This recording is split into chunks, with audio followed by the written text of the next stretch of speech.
If you're wanting to reactivate a customer in QuickBooks Online, then you're watching the right video. I'm going to show you exactly how to make an inactive customer active again in QuickBooks Online. So we're logged into QuickBooks Online here, and from our dashboard, we're going to go up to the top of the screen and click Customers. Now over here on the left-hand menu, we're going to click on Customers again. Now this brings up your full list of active customers that you've entered in QuickBooks. Now we're going to go over here to the right of the screen and we're going to click on this gear icon. And here we're going to check this box that says Include Inactive.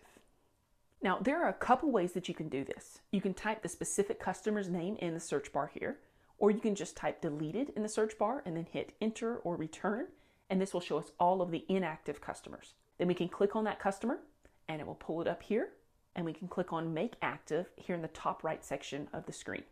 And now this customer is active again.